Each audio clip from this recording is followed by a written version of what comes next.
Right.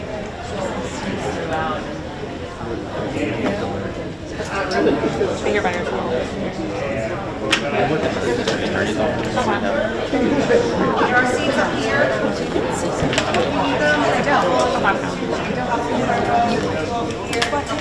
here. Hours long time to stand if you don't need to. Oh yeah. That's a big area. We have a few seats up here, some over here. Oh, the demo car now. There are seats scattered throughout up here. Wonder if I can measure that. Yeah.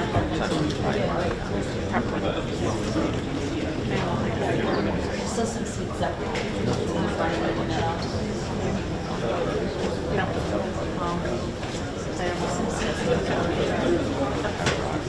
We do have two seats up here.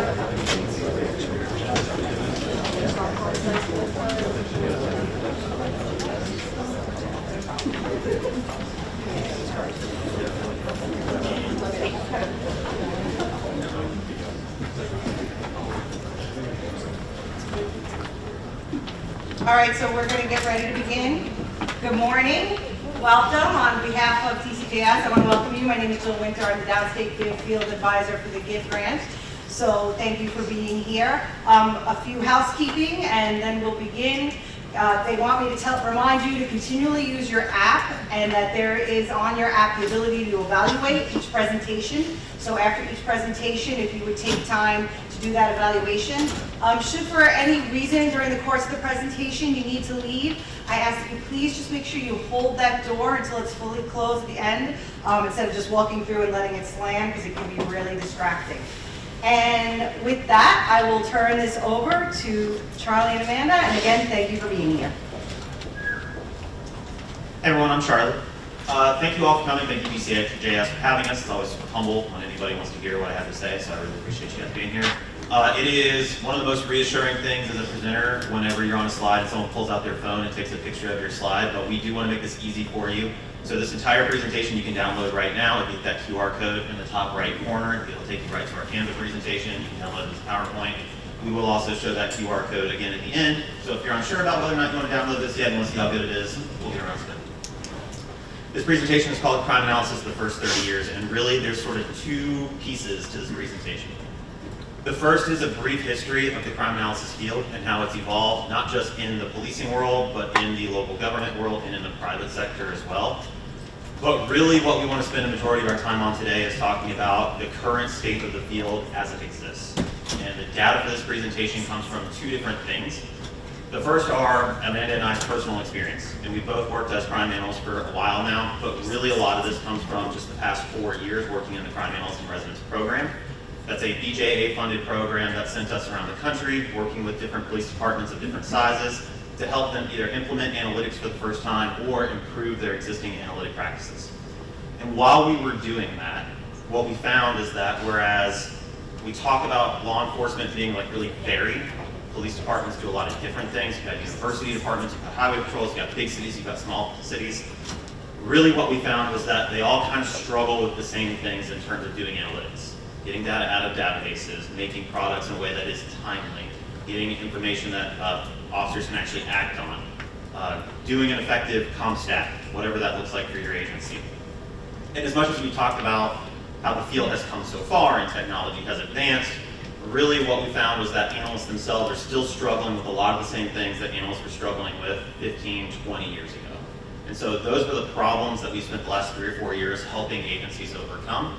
And that's what we're going to talk about today. The second piece of data that we're going to talk about, as we started noticing these things, Amanda and I and some of the other SMEs who were attached to this program, we decided that we wanted to begin surveying the crime analyst field. So throughout the presentation, you're going to see a couple different statistical breakdowns of where people came from and their educational background and training, how they spend their time. All of that comes from surveys that we distributed. When we started, we wanted to be like super academically rigorous and make sure that that was all like random sampled and we can really generalize it. We quickly threw that out the window. Surveying this population is really difficult, so we've been circulating that survey at different conferences where we present and things of that nature, but we've got about 200 different analysts that we talk to, and then we've also done some qualitative interviews with them throughout the course of this research as well. So a little bit about me. I actually started off life as a police officer myself. I was a cop in Bay County, Florida, which is Panama City Beach, for those of you who are familiar with the area. Fun fact, I do still own the record for most police cruisers crashed in the Gulf of Mexico. I left there to go to grad school at the University of Cincinnati. Grad school wasn't for me. I transitioned, went back to work for the Cincinnati Police Department, but because I didn't have standards in Ohio and I didn't want to go get maced again in the police academy, I was looking for something that didn't require those things, and they had a crime analyst job, and I kind of fell into the profession, if I'm being honest. I left there to take a supervisory job in the city of Wichita. It was standing up a brand new analytics unit at the time. And since then, I've gone to the private sector. Today, I do a lot of my work with the Department of Justice, Money Laundering Asset Recovery section. We create a platform that helps them take all the bank statements and stuff that they get when they're doing money laundering investigations, scan it all in and get investigative insights very quickly. But I've also done some other things. I've helped different organizations like the Department of Defense, the Department of Labor, do fraud investigations with their offices of Inspector General, the Motion Picture Association to do, tracking down who's downloading movies illegally, things like that. All right, my name is Amanda Bruner. I currently serve as an onboarding specialist for the NOVA platform with Fox Safety. So essentially, I provide training to analysts, investigators, and command staff across the nation on how to leverage Fox Safety.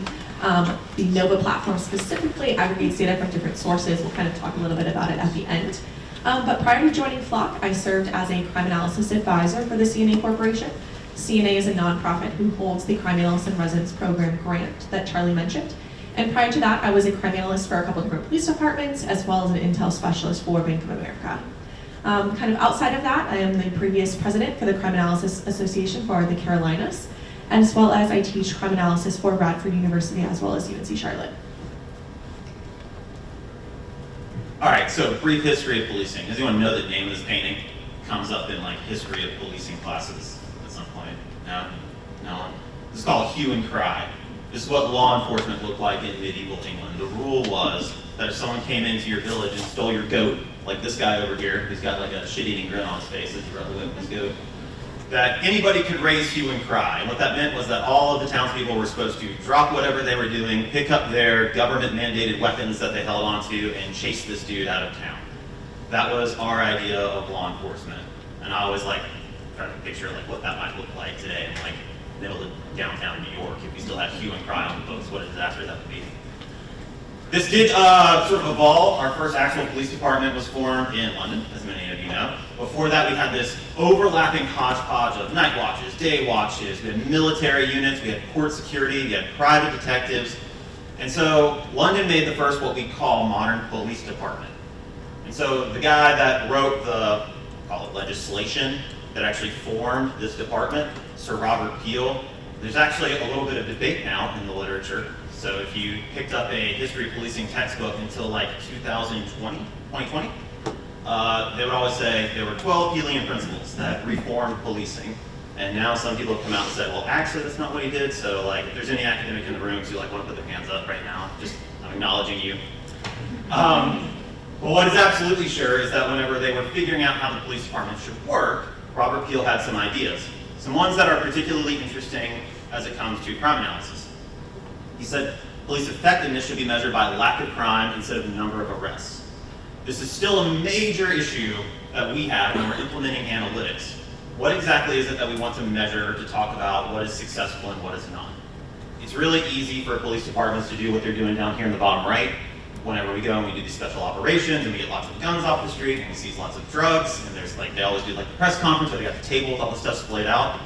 All of that's great work and it's super productive, but does it actually affect your goal? What is the goal of policing? And so if your goal is you actually want to lower crime, then this stuff is great, but then you also have to be able to measure the impact of crime rates in your jurisdiction. As police departments, we really don't do that very well still to this day. Deployment of police strength by both time and area is essential. To put that in crime analysis terms, what he's talking about are density maps, day of week, hour of day charts that show us, hey, where are we supposed to go and distribute these guys? I don't know that we worked with a department during this entire time that actually did that. I think that all of them just kind of like, we got 100 guys, we got 4 shifts, every shift gets 25 guys and schedule away. And then police records are necessary to the correct distribution of police strength. Anybody in here work at an agency that has issues with your records management system getting like exactly accurate location information or suspect information or anything like that? Sir Robert Peel over 100 years ago was able to say, hey, that might be an issue for us. All right, so we kind of have coined in here in this presentation the start of crime analysis really coming out of CompStat. We are going to talk about that a little bit more, but the founding of CompStat occurred in 1994. However, we think it's important to kind of mention here what happened between these Peelian principles up until 1994. So modern inventions that occurred before kind of crime analysis became commonplace in the average agency. So here we have on the screen stop signs, mass production of the Model T, motion pictures, commercial passenger flights, the electric guitar. We have the ability to drop a nuclear bomb before crime analysis was fully integrated into the average agency. Continuing, we have the Korean and Vietnam Wars. We have the microwave oven. This is helpful for Charley so that he can survive and eat. We have the landing on the moon occurred before crime analysis was commonplace in the average agency across America. Continuing, the production of the mobile phone, personal computer, Microsoft Word, the World Wide Web, as well as the Predator drone, all were invented commonplace in our culture prior to crime analysis being systematically initiated in the construction of an organization. So there's a lot of different ideas about when did crime analysis actually start. You read some textbooks and they're like, well, if you go back to ancient Sumeria, somebody was drawing on a tablet of where somebody got murdered. And so that's the beginning of crime analysis. In reality, what we actually think looks like crime analysis in the modern day really began in 1994 when NYPD introduced CompStat. When I ask this question in like the American Southwest, no one knows, but does anyone know the guy on the left-hand side of this picture? Left? Yeah? Jack Maple. Jack Maple. So the story goes, or I should really kind of say like the mythology or the legend goes, because I don't know how much of this I actually believe, but Jack Maple was a transit officer, that's absolutely known. He was kind of a disruptor. I don't think that he was well liked by the brass, but he had this idea that subway robberies, which at the time were off the chain, we're talking about early 90s, late 80s in NYPD, were not something that was random. He thought that there was actually a predictableness to it, that offenders liked certain subway platforms, certain times, certain types of offenders, and if we could accurately summarize what those things were, then we could put officers in the right place at the right time to prevent these things from actually happening. And with the transit police, that didn't really catch on. And so I guess he kind of raised some hell about this, and he really fell out of favor with the brass, and they ultimately wound up giving him stations that were as far away from where he lived as possible. We all know this move, right? You got a guy, you hate him, you can't fire him, so you make his life miserable until he leaves. So his revenge plan was, I know, instead of going to my station every day, I'll figure out where I think a robbery is going to occur, and I'll take that subway to get to work, and I'll intervene in robberies in progress, and I'll make arrests, and then I won't ever actually wind up going to my duty station because I'm just being so proud. And so, depending on who you ask, there are some places that say he didn't actually get to his duty station for like 6 months because every single time he went to work, he was trying to arrest somebody. There's definitely some truth somewhere in some of that. Where this really caught on, though, was with Giuliani and the administration in New York in the early 1990s. And they said, okay, well, if you can predict subway robbery, maybe we can pick up on patterns and trends and really run NYPD like a business with the goal not of making profit, but of reducing crime. And what would that look like? And that was how the first CompStat meetings actually began. Anyone work at NYPD long enough and high up enough to have ever gone to one of these in the 90s? Yeah, you did? What was it like? Yeah. Yeah. This whole process was, a lot of people have credited this with the crime reduction in New York in the 90s. There are a lot of accounts about maybe Harvard Business School would not teach you to manage a business quite like that. There are some things coming out about it now, but this is without a doubt what made police departments across the country start to say, we need to hire analysts and we need people who can do data sciencey things in our departments. The idea didn't just spread to police departments though. It went everywhere. So Baltimore started CityStat in 1998. They took this idea that law enforcement had originated and said, what if we apply this to the fire department and to roads and bridges and to maintenance? What if we were doing metrics for everybody and managing the entire city that way? The city of Cincinnati runs a very similar Office of Performance and Data Analytics. One of the most successful of these city-based kind of analysis units is the Denver Peak Academy. So the Denver Peak Academy came out in the wake of the 2008 economic crash. The city manager there at the time saw that they had a budget deficit and we're going to have to fire a whole bunch of people. And he said, what if instead of firing all these people, we found inefficiencies in our government using data, fixed them, and reduced our costs that way. That was the beginning of the Denver Peak Academy.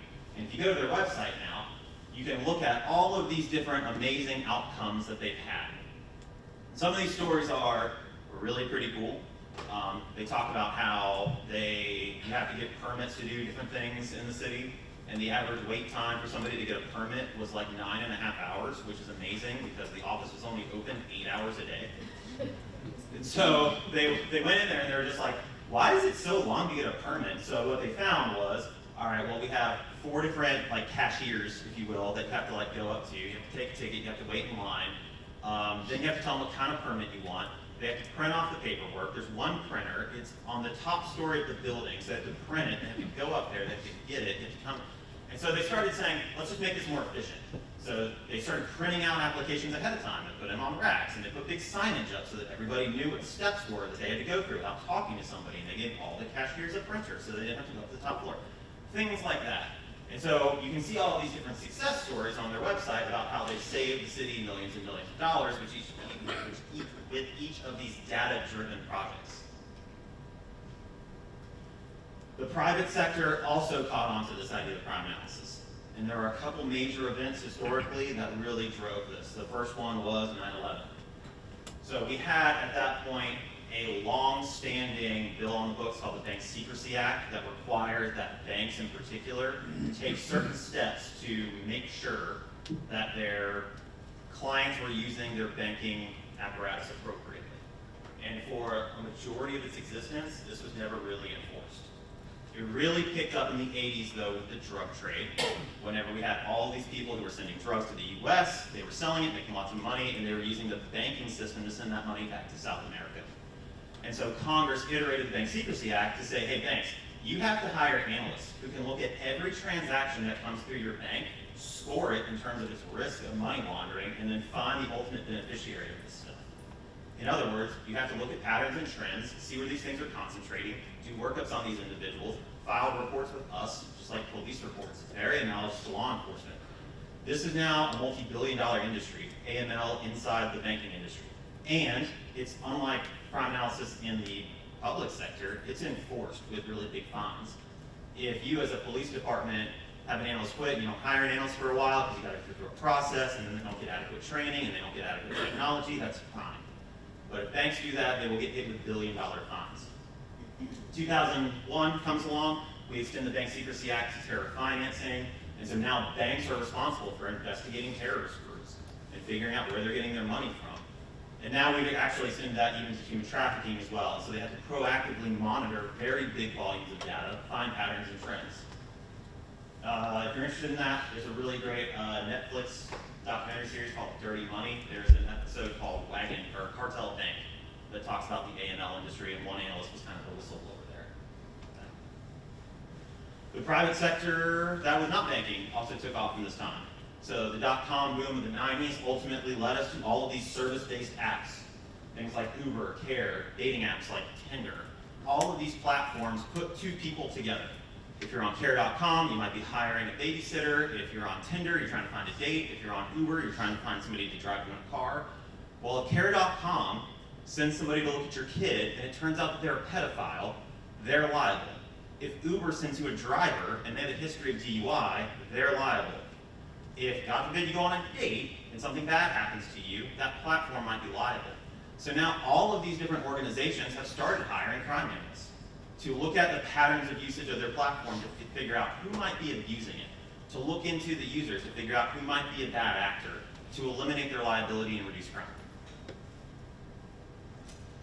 So a little bit about our professional stories. So I'm coming up in the world, I'm a police officer, I think it's pretty cool. Anybody else get enamored to go to grad school for criminal justice by like pictures like this? There's always like a news article, there's like an academic in like a leather jacket standing against an exposed brick wall. And there's like a title, it's just like, how the police are using technology to reduce crime by 1,000,000%, like cutting edge stuff. I was like, man, I want to wear a leather jacket and stand against a brick wall one day.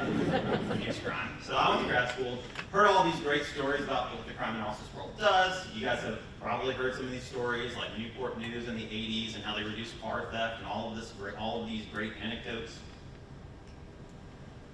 My time in law enforcement was somewhat rocky.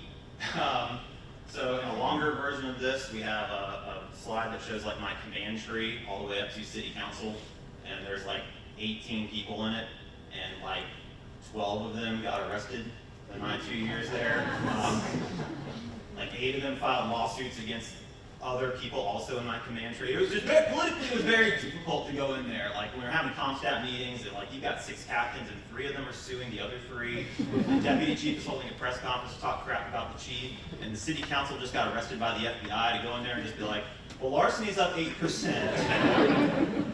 It was not exactly a fertile area for crime analysis to grow. So I thought, all right, I'm going to go somewhere else. So I went to the city of Wichita, stand up a new analytic unit, and within a year, again, command staff are suing each other, people are getting arrested, there's a bunch of political fallout. And that was the point where I left working in law enforcement because I thought, maybe I'm the problem. I don't want to go somewhere else.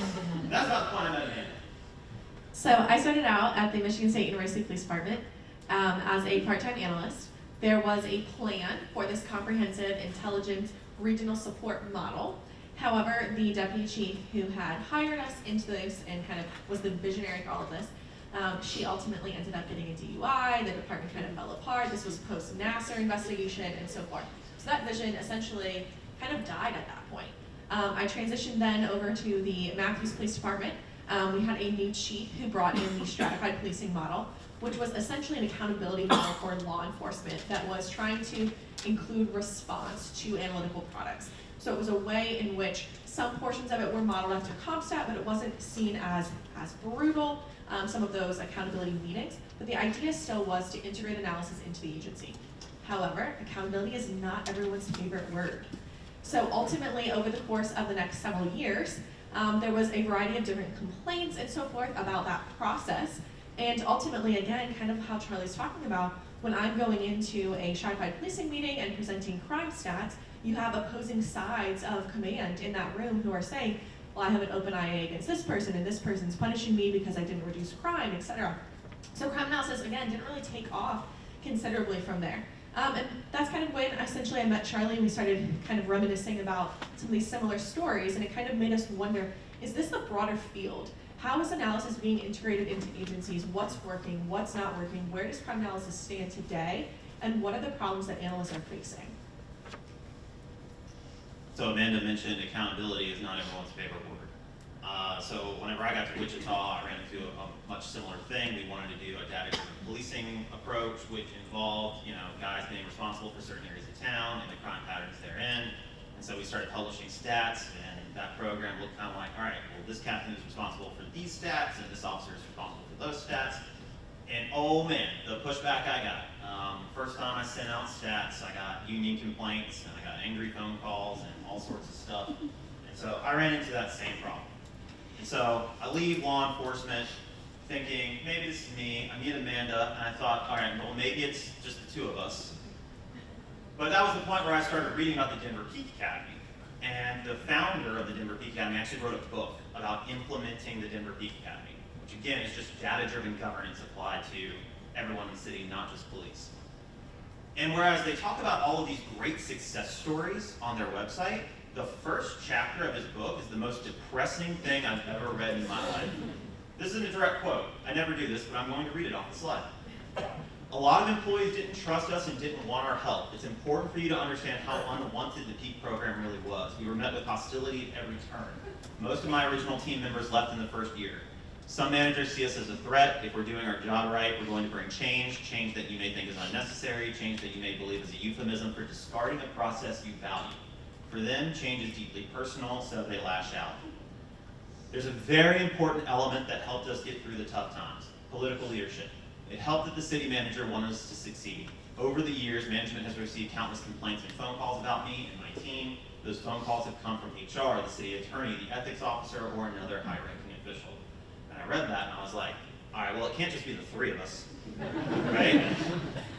And so, but this echoes a lot of the experience that we found whenever we went to these different police departments. We would go through and we'd go to these police departments and we'd say, okay, well, what do you not like about problem-oriented policing or whatever it is that you're doing? And they say, well, we do this CompStat style meeting once a week and it's just a waste of time, it's just dumb. And then we spend months digging into why it's dumb, and we find out they're not really getting up-to-date stats, and they're not really getting a good crime picture of what's going on, they're not really getting specific actionable things. And so then we implement all of those things and we change their meeting and we say, this is what it should look like now. And then they're all upset that you changed something. And it's like, well, who the hell are you to come in here and change stuff? And it's like, you called me. So we ran into this over and over and over again. So this map here is a little bit outdated, but essentially this kind of shows you a little bit of a view of Charley and I's travels over the past few years. So this map kind of represents a different law enforcement perspective, ranging from small agencies to large organizations across the U.S. that we supported through Project Safe Neighborhoods, Public Safety Partnership, as well as the Crime Analysts and Residence Program. And along the way, we started to kind of come up with a hypothesis that really led into the development of this presentation. So here is our problem statement. The theory of crime analysis is simple. Analyze data to identify hotspots, trends, and patterns to inform deployment strategies and strengthen criminal investigations. However, in practice, crime analysis commonly morphs into just about anything else, all while going by the same name. So what we were finding is that crime analysis at one agency and crime analysis at another agency, even if they were next door to each other, could look entirely different. How crime analysis is integrated into an agency could look entirely different. The job responsibilities given to an analyst at one agency versus another could also look very different. When we think about this in terms of police officers go to an academy, they're taught how to conduct investigations, how to make arrests, and so forth. But crime analysis is a much more vague subject matter in comparison. And so that's what we were really diving into, was some of these differences, what's helping the field, what are hurdles in the field, and kind of how can we propel this forward to the next generation. Real quick note, we were going to do kind of an inside look at what a car program deployment looks like from beginning to end. We decided to nix that because one of our car sites, Blacksburg, Virginia, is here, and they're going to do their own presentation tomorrow at 11:30. Courtney and Captain Moy from Blacksburg will be in room 2 if you want to see what that looks like. All right, so with that being said, we are going to provide you some of the results of our survey. So these are responses from analysts across the nation. With that being said, not every result is positive. So we do have up here the Kubler-Ross change curve, and the idea here is that in order to create positive change in this field, we also have to recognize what some of those problems are. We cannot fix anything unless we accept that there is something to be fixed. And that's really what this presentation is meant to do. It's meant to kind of enhance that conversation, bring some of these topics forward, and have that open discussion about it. So again, so not everything is here positive. Some things are a little bit better than we had anticipated. Other things are a little bit worse than we thought they were going to be. But the idea, again, is to recognize some of these issues so that we can develop a plan for this field. All right, so what makes effective analysis? The survey is kind of put into 3 different components. First, we have the analysts themselves. Who are analysts in America? We also have the institutions that influence analysis, whether it's academia, professional associations, training groups, etc. And then we also have police organizations themselves. So looking at command structures, how analysis is integrated, policy, and so forth, and that's kind of what we dive into here. So starting out, we're going to talk about who are analysts. So demographic-wise, we're seeing that the field does trend relatively young when we look at crime analysts across the country. You'll see here that about 50% of analysts are between 35 and 44, with the next highest group being between 25 and 34. So definitely skewing toward the younger side. Likewise, when we're looking at the gender breakdown, I don't think that this is necessarily surprising, but the field of crime analysis does trend heavily female. This does follow the trend of professional staff in police organizations, where professional staff tend to be more female-dominated, whereas your sworn staff tend to be more male-dominated. So that is, again, a result of the survey. When we look at education and degree majors, I don't think this is necessarily a surprise again, that the vast majority of analysts that have a college degree, that degree is in criminal justice. I think it's important to mention that Charlie and I both started out as criminal justice majors. So we do critique criminal justice programs specifically when they're marketed to analysts and so forth through this presentation, but that is also where we started out. We are in that majority here that is represented with about 60 to 65% of analysts having a CJ degree. And then looking at backgrounds. So when we're looking at analysts within their agency, trying to determine how they got into that agency, what was their pathway into the organization, about 77% were previously not sworn. So you are seeing, obviously, the vast majority of analysts are civilian.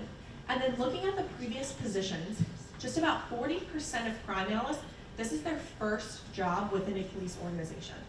So they didn't start out necessarily in records, dispatch, et cetera. That has been a shift. When this field started, there was a lot of initial job positions in dispatch, records, and so forth. But now we're seeing a lot of crime analysts are coming in straight into that crime analysis position. The next item we look at is the hiring process. And this is where things start to take a little bit of a turn. So when we think about analysts getting hired into an agency, one of the questions we asked was about pre-employment interviews. So who was on your panel when you were hired by an agency? You'll notice here on the left that about 25% of analysts were hired without an analyst being represented on that panel. So you have a collection of individuals who are hiring someone to do a job that maybe do not have that full comprehensive view of what that job entails. So for example, you're thinking about pre-employment panels that are asking questions about Microsoft Excel, creating crime maps, etc., but maybe don't have the skills to make those products themselves. So how do you validate the answers from those interviewees? Likewise, we're looking over here on the right to the pie chart in reference to skills testing. So 86% of our respondents were hired without receiving a skills test. So when we think about crime analysis, this is a fairly hard skill position where we're using a variety of different platforms, a variety of different software, etc. But analysts are getting hired without proving that they have that ability. And so that's something that kind of becomes concerning when we think about, are crime analysis units effective? Have they been set up for success? Are analysts being set up for success within the agency? How can that be improved? The next item we look at is supervision. Who is the immediate supervisor of a crime analyst within the organization? Now here, I think that this is a positive result. About 35% of analysts report directly to a captain. Now, the higher within an organization that an analyst reports, typically that means that analysts, their products are used more within that organization. Analysis is used from a data-driven perspective to help with deployment strategies and so forth if they're reporting higher up in that organization. When you have analysts that are reporting, say, to an officer, to a detective, et cetera, they kind of get pushed to the back of investigations, and maybe their work isn't necessarily changing the direction of the organization. So again, about 35% here report directly to a captain. Which is really tough if you're doing any sort of the proactive data-driven policing strategies we've talked about, because inherent in that is this idea that upper management is going to hold somebody below them accountable for going and being proactive. And a lot of times if your analyst is answering to a sergeant or a patrol officer or whoever, what that means is the products that they're creating are going to be used to help their boss accountable, which is a super awkward position to put an analyst in. And then here, kind of following up that question about supervisors, we have this breakdown that talks about, can an analyst supervisor provide them training as well as ensure the accuracy of their analysis? And about 77% responded no. Now that's concerning in the sense of, when we kind of think of analysis, it should be this single source of truth, right? When we're talking about a CompStat meeting, stratified policing meeting, a problem-oriented policing meeting, whatever it is that's driving problem solving in that agency, and you're having analytical results presented, have those been verified, right? When we think about a police report, that police report goes through multiple levels of review before that report goes into the system. However, with analysis, it's just created and published, right? And so when we think about that, do agencies have the capacity to verify the results of analysis? And for the vast majority of agencies, that does not exist.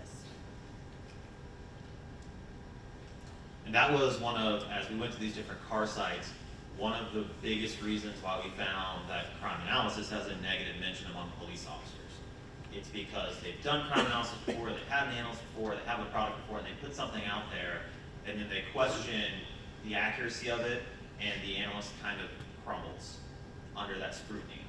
And so one of the things that we spend a lot of time training analysts on is auditing your stuff, being 100% sure. Whenever somebody questions it, what are the steps you actually go through to demonstrate, no, these numbers are correct? Because the minute somebody introduces that little bit of doubt, then it's just like, well, we can't use any of this stuff because it's accurate, inaccurate, and slow, and we don't trust the analyst, and the whole program comes off the rails.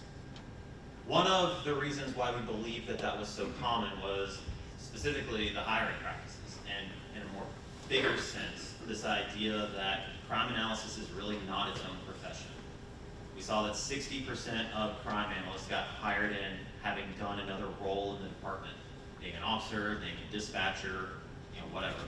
I started off as an officer, and I'm pretty good at it, so it's not like you can't do those things. However, there is a prevailing sense that if somebody is a really good dispatcher, or somebody's a really good administrative assistant or an officer, that means that they're ready to go and be a really good analyst, and that's not the case.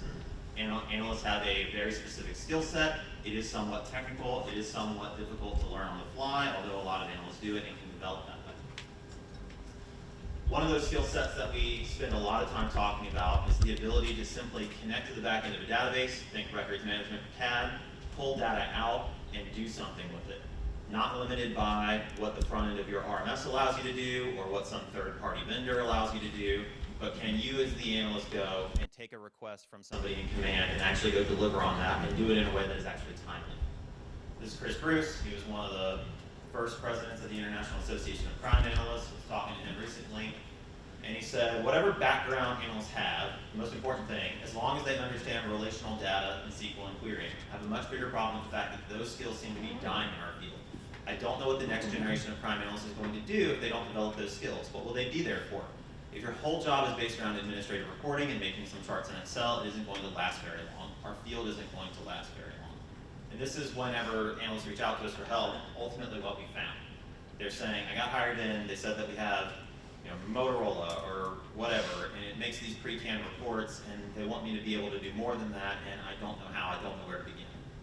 And that is the analyst who is missing the skill set that we're talking about. So, in our survey, we wanted to ask analysts about that particular skill set. So we asked them a couple of questions. The first question that we ask is, can you automate the creation of a product? So this comes from my personal experience working in Cincinnati. Whenever I started there, we had a handful of sworn guys who had to put our CompStat presentation together every week. They called stars. Would go to the front end of an RMS, and they'd say, all right, we need to know how many robberies there were in the past 7 days. So they would type robberies into some sort of filter on the RMS. They'd type in 7 days, and they'd hit go, and it would give them a number, and they would shout the number, 12 robberies, and somebody else would type 12 into an Excel sheet, and then they'd say, okay, well, how many in the last 28 days? And they'd change the filters, and they'd get a number, and they'd work very manually. And so, especially now with like the advent of Power BI, like automation of those tasks has never been easier. And so we asked analysts, how many of you can automate anything? 62%, almost 2/3 of analysts said 100% of everything that we do is manual. So then we want to dig in a little bit more. Because Power BI, Tableau, those sort of BI products have become so ubiquitous, we wanted to say, okay, taking that off the table, one of the most common products that crime analysts are asked to do, asked to create, are crime maps. So can you automate the creation of a crime map specifically? Only 5% said that they could do that. Then we asked about intelligence products, specifically we talked about automating link charts and offender workups. Hey, we are going to go prosecute Joe Smith, tell me everything you know about him. Can you create a product like that in a way that's automated? Only 7% said they can. The baseline skill set to be able to do this is SQL. And so if you look at industry surveys of data analysts that are done by private sector companies, they'll interview hiring managers and say, what coding languages do you need your analyst to know? And they'll try to measure what's like most popular in the field based on those answers. Routinely, 99% say everyone must have some SQL ability. And then, Python is below that for much more sophisticated things, and Java and R, but the number one is always SQL. So we asked for crime analysts who are working in law enforcement, how many of you can write a simple SQL query, any SQL query on your own? And about 60% said we can't write anything on our own. And this is why None of those products are automated. All of those things are lagging. You have a 30-day lag on your crime stats, things of that nature. There is a little bit of a chicken and egg issue here, though, because whenever we go to these cities and we say, all right, we're here, we're going to set up on, we're going to pimp your analytics, and we're going to make everything better, one of the very first things that we need is back-end access to your data. And routinely, it's like 50% of the time. 50% of the time, someone's like, yeah, no problem, it takes 30 seconds. The other 50% of the time, somebody says, like the dreaded, we're going to have a meeting about this. Christ. So we asked analysts, how many of you even have back-end access to your data? And about only 38% said that they have that back-end access that they need to run the SQL that they have to do to be able to take their analytics to what I would call the modern level. And so those two numbers almost match perfectly. 60% can't write SQL, almost 40% have access. So this raises sort of a chicken and egg question. Is it that these people don't have access because they don't have the skill set to use it, or are police chiefs not giving them the tools that they need to set, or looking for the types of skill set that they need to hire to set this analyst up for success? All right, so kind of continuing on this pathway of skill sets and how analysts are prepared for the field, we also look at academic programs and kind of how analysts are perceiving their academic backgrounds. So here, obviously, we talked about before, the vast majority of analysts have had a CJ degree, but what is the relevance of these degree programs? We're seeing about 45% here are saying that they do agree that there was relevancy in that program with what they currently do. However, if we look at neutral disagree and strongly disagree, it's almost about the same amount who say that their CJ degree isn't necessarily benefiting them in their position as a crime analyst. Here's a couple quotes. So as Charley mentioned, some of these survey results have also included qualitative interviews. And so we have two quotes here. They're not applicable, I feel, since they are disconnected from the application phase. They don't also understand what local law enforcement agencies do. And the second one here is, in my experience, it was more focused on the investigation, behavioral, and history than it was data and manipulating data. So from my perspective and kind of my own personal experience, a lot of what I did in school was threat assessment reports. I have never written a comprehensive threat assessment for a local law enforcement agency. However, when I think about what I do on the standard day-to-day when I'm in Excel, Power BI, ArcGIS, etc., I never once really touched a lot of those products in a CJ program. When I went onward to my master's program that was specific to analysis, it still focused heavily more on intel than it did on crime analysis. Now, another thing we think about here in the academic realm, and again, Charley and I teach for a couple different universities, so we feel like we can make fun of some of these projects, but oftentimes many of the analytical projects that individuals have in school starts out with a clean Excel spreadsheet provided by that professor. However, there is no police department under the sun where an analyst walks in and there's a clean spreadsheet of data ready to be analyzed. So when we think about how we're preparing analysts for this field in the academic realm, how are they being prepared? Are they ever getting data out of a database? Are they having to clean that data? Oftentimes the answer to that is no. So again, this is Chris. I don't even think agencies should look for people with criminal justice degrees anymore. Which, about 2019, I was still hiring crime analysts for a local police department. I did this same conclusion. Because whenever we were hiring, they'd come in and they'd say, okay, well, what do I do? And we'd say, okay, well, we need you to make math products, we need you to make BI stuff. And they'd say, well, we don't know how to do that. Versus if you get a graduate who went to GIS or mapping or business analytics or whatever, they could come in and automatically start putting those things together for us. They were just so much further ahead than the criminal justice students.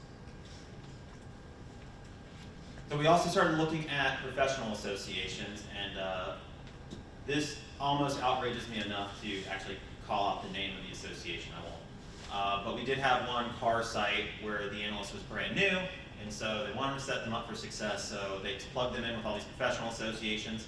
This one organization offers like a week-long welcome to the field boot camp. We're going to teach you how to do certain intelligence analysis stuff. And so we asked her, what did they prepare you to do? And she said, link charts. And I was like, great, that's a really good skill to have. Did they I2 or Node Excel or Aura? Like, what did they teach you to use? She goes, oh no, we did it all with pencils. And I said, can you show me that? And I said, sure. And so this is her timeline that she made on just a legal pad. This is 2023. This is not 1984.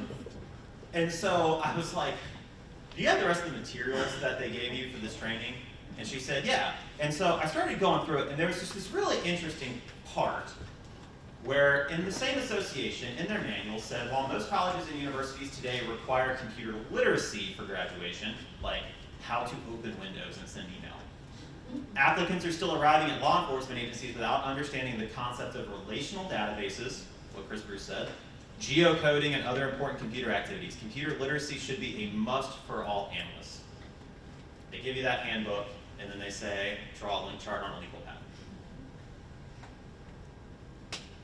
So we asked about professional associations. They did actually come out in the aggregate much better than academic institutions did.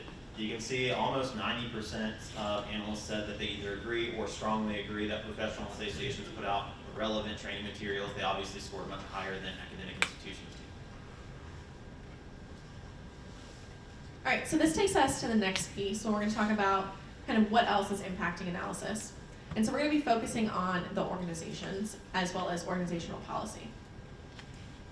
So here we have a quote from Dr. Rachel Santos.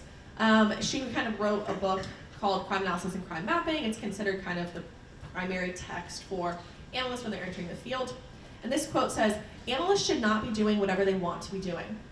Crime analysis that serves the agency should be decided, should be dictated by the chief and the chief's priorities of crime reduction.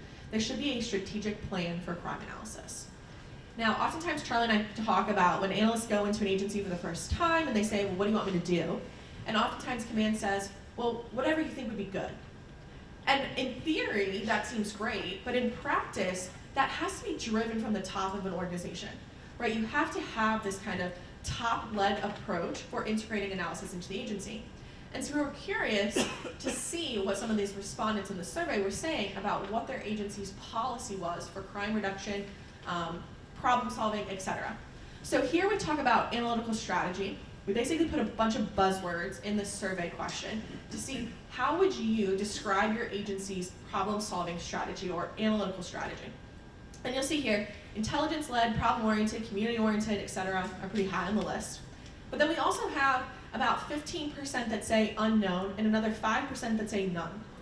So 20% of analysts do not know that their agency has an analytical strategy. If they do, they're not sure what it is. That's a little bit concerning, considering that's 1 in 5. But nonetheless, we do have some buzzwords on the screen that we're seeing, okay, that's progress. However, the next question breaks this down a little bit further. And we say, what is the role of crime analysis in your agency? Does your agency actually have a policy for how analysis is used beyond just the standard job description? About 60% of respondents say that their agency does not have a defined policy for crime analysis. Now, obviously, most agencies, in your Power DMS portal, you have hundreds and hundreds and hundreds of policies. There's a policy for how officers respond to a call for service, what priority that call is, what gets included in that incident report, how that gets routed to investigations, etc. Everything within an organization is formalized through policy. But 60% of agencies do not have a policy about crime analysis. So going even further, so all right, you've said that you do problem-oriented policing or whatever. What do you actually spend the majority of your time doing? And the outcomes were, I don't know. I should point out that you could select more than one answer to this, which is why those totals don't go up to 100%. But the number one thing was case support. So we're not really doing data analysis or proactive analytics at all. We are basically serving as like an assistant detective, is what that means. We do see a lot of time spent doing OSINT, open source investigation, statistics. It's probably like the number one thing when we gave them like a free text box to complain about stuff. That was like the number one thing analysts complain about.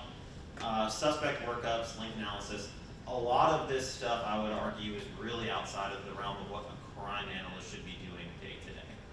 And this comes back to the problem that I was talking about earlier, and that is the lack of definition of what this profession is, what the skill sets are, what the expectation is, what the policy and how executed is, and how they should be spending their time. And recently, we've also found that a lot of analysts get hired for this role. They want to do all of this proactive stuff. They want to be an analyst. And now the new thing, of course, is real-time crime centers. And so a lot of the analysts that we talk to when we scheduled interviews with them, they were working as crime analysts, but by the time we actually got around to recording the interview, they'd say we've been moved to the real-time crime center. So now it's just monitoring cameras and other proactive stuff. The role has completely changed. So when talking about the structure of an organization, we always talk about how, well, you have to have buy-in from the chief.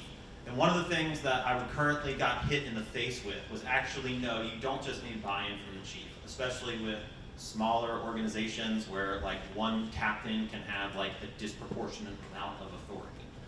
And so we kind of jokingly around some of the SMEs who work with them in these programs started talking about how we started running into the same archetypical person at every organization who cause problems. Yes, there's a chief, but also middle managers. Typologies that you need to be aware of because they can become a crime analyst's worst nightmare immediately, even if you have buy-in from the chief. So I'm going to go through these quickly. Apathetic chiefs, this could be a real problem. Normally, when we run into this, it's because some chief has said, we want to do analytics, and they hire an analyst, and they bring us in, and we're working with them, and then, lo and behold, they go, and they bring in a new guy. And when we go to meet with them, he looks like this dude on the left. He's playing games on his phone. He's talking about how all this is bullshit, and I'm not for it, whatever. You might still do your data-driven policing meeting, but it just kind of becomes cop stories, you know? Like, we might read the stat sheet, and somebody talks about what they do, and then we turn around and leave. You can also get the second type, which is the guy on the right, which is also equally apathetic, but very eager to put you in front of a camera, metaphorically and literally. Very eager to go out there and talk about this amazing program, this really cool analytics, and of course we all know that that's kind of politics, right? But then there are these other characters that we kept running into that were not chiefs. The Oakley IT expert. I am so sorry if one of you guys are sworn and in charge of an IT department. You're about to take it on the chin on this slide. Oakley IT expert.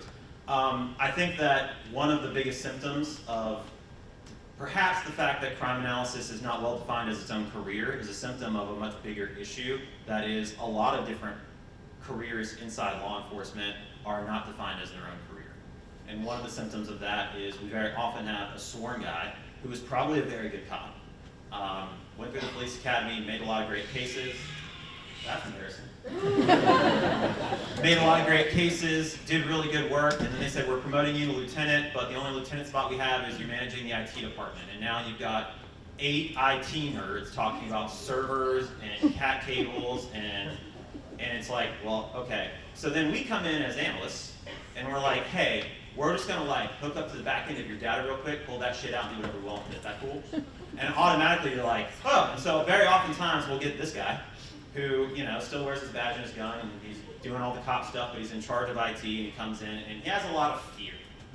And it's like, well, but if you analyze data, like, we could violate CJIS, that could wind up in the wrong hands. It's like, yeah, but it won't, it's fine. My favorite is, you might crash the server. Crash the server is like the #1 phrase that guys throw out that like absolutely puts the brakes on doing analytics. You can crash the server. There's a lot of ways to deal with that. My favorite recently has just been like, okay, like you have an IT department here that can uncrash servers, yeah? All right, let's analyze some data. The mother hen records manager. This is the most vitriolic one. Some of you guys, I can tell from your expressions, some of you guys work with this person. The records manager, typically a civilian. The person has been there for 100 years. She's been there longer than anyone else in the department. And you know that because it comes up in every conversation. It's like, oh, hey, yeah, Chief's heading to lunch. Oh, Chief, yeah, I remember when he was in elementary school. He was cute, little boy. Like, every conversation involves some reference to something that happened in the mid-90s, like, hey, we're coding these things wrong. What's up with that? Well, that's how we did it back in '92, so that's how it has to go. For some reason, she holds a bunch of keys that nobody else has. She's the only one who knows how to contact the RMS vendor. We've run into policies where the records department has decided that they won't keep records of vehicles unless you have a complete plate. So if somebody says, we saw a red Corvette with chrome rims speeding away from the scene, they just like delete that from the vehicle module altogether. And then you confront them about that. It's like, hold on, we're trying to dig into patterns and trends and connect these things. This is really useful information. There's always some ambiguous rule or law. This is the reason why they're doing that, but they're not quite sure which one it is. But again, the record manager can be very, very difficult to deal with. the idea fairy. I can tell that there are some idea fairies in the room because idea fairies are very well intentioned, they're very energetic, and they're very supportive of analytics or real-time crime centers or whatever it is you're doing. They're really wonderful people to work with, except they will kill you. They'll come in with all of these ideas, and as you're sitting there just trying to figure out how do we clean this data so that we can make accurate maps, so that we can do this CompStat meeting every week, they'll come in and they'll just be like, drones! Now we're doing drones. Everyone's doing drones. Drop everything that you're doing. And we're doing drones. It's like, okay, cool. And then you start doing drones and they come in and they're just like, phones. Now everyone has to do phones. We've got Celebrate. We're all doing phones. And there's no managerial support. There's no execution plan. There's no measuring your workload or anything. They just come in and they've got ideas. And you're the one that's going to go make it happen. And then attractive novelties. So real-time crime centers are the newest thing. We are not anti-real-time crime center. I do want to point out, though, that they are two very different roles. A real-time crime center is inherently reactive in nature versus what we would call crime analysis is supposed to be proactive in nature. So if you're taking your analysts off of looking at those patterns and trends, coming up with problem-solving projects, connecting crimes, and having them do monitoring cameras and all the stuff that goes on in real-time crime centers, you have inherently changed the orientation of your organization, which might be a good move. Not necessarily criticizing that, but it is something that we run into pretty frequently now. So if you are leadership and you decide that you want to do analytics better, what are the lessons that you can take away from our time in the CAR program? The first is decide to make this a priority. If you haven't hired an analyst yet, but you're thinking you might, one of the mistakes that organizations make is they're like, we want to do analysis, let's go hire an analyst. I would caution you to pump the brakes a little bit. And instead of going and rushing to hire an analyst, go ahead and get all of these people in the room that we talked about, your records unit, your IT department, and say, hey guys, I have a vision and it kind of looks like this. What do we need to look for in terms of who we need to hire? And what policies do we need to write? What access do we need to give? What technology do we need to bring on board to set them up for success? Because very oftentimes, the police chief bought in, and he's really excited to have us there, and then we say, hey, we need something from the IT department, and that guy says, well, I've never heard of you before, who the hell are you? And then everything stops. And then we run into a records issue, and we go to the records department, and they say, well, we don't know who the hell you are. Is anybody in here a PMP certified project manager? No? Anytime police departments, government units in particular, are horrible at project management because they are program management units, typically. You have a function, and the goal is to keep the gears turning. But now you're doing something new by bringing analytics in. If you go through PMP training, the very first thing they teach you is when you want to do a project, you make a charter. And the charter is built with input from all potential stakeholders so that everybody knows what's going on. Write that policy, make it really clear about what it is you want this person to do, document it, write it down, and make sure that everybody else in the organization knows about it, then hire your analyst. If you've already hired an analyst, you can evaluate your operations. There's absolutely no science at work here. This is just something I made on a plane one time. But I figured if you're going to go and actually test your analysts and see where they're at, as somebody who is non-technical, how can you do that? This came out of, I was working at Cincinnati PD. I was making the case that our analysts needed to be centralized. They were all decentralized. They didn't have any analytical supervision above them. And so our chief said, prove to me why we need to make that change. And so I did the most devious, diabolical thing that I've ever done to an analyst before. I still get shit for it. I filed 5 anonymous FOIA requests. Each one went to a different analyst, and I just said, how many armed robberies have there been in the city for each of the past 5 years? What do you think I found? Got 5 completely different answers to that question. Fairly straightforward question. So one of the things you can look at is analyst synergy. If you have multiple analysts, they should be able to give you a similar product in a similar time frame. Another thing that you can look at is how much data can we actually leverage. If you can really effectively look at your crime patterns and trends, that's data coming out of your RMS. Ask, what about CAD? What about calls for service? What about our workload? If they can do that, then what about field interview cards, intelligence analysis, whatever? Can they actually go and harvest all of the data that you guys can collect, or is it just limited to 1 or 2 data sets? Data speed. Do these things take months and months, or can you get up-to-date analysis as of today? And then there is sort of what I call next-gen analytics. I do a whole other presentation on this, but if you're just limited to BI-style stuff, what about things like cluster analysis? What about things like timelines and link charts and flows? Can analysts actually do those things in a timely manner or not? And if not, maybe you need to start orienting your analyst training towards bringing in different analytical techniques. Involve IT records and analysis. I think I already covered that. And then orient your analyst training. So how can you do that? You guys ready for a shameless plug? All right, so Amanda and I have taken all this stuff and made a curriculum for Mount St. Mary's University, which is a private Catholic university in Maryland, but they do an online program, and they do a discount for practitioners. So we meet synchronously once a week. There is a certificate program that if you complete all 4 classes, you can qualify for, even if you're a non-degree seeking student. In the spring, we're teaching relational databases for law enforcement and BI automation for crime analysis, and then we also do a GIS and an intelligence automation class as well. And on Friday, we're also going to be hosting a Power BI workshop here that's already included with registration. So that will be basically a 5-hour hands-on Power BI workshop. And it's free. The CAR program, unless there's somebody from BJA in the room who would be more than happy to talk to us about extending funding, is probably coming to an end soon. However, if some of the things that we talked about today, coming in and setting up automation, setting up tools, training your analysts, whatever, something that you're interested in, some of our veterans from the CAR program do our own contracting. You can reach out to us through the link over here.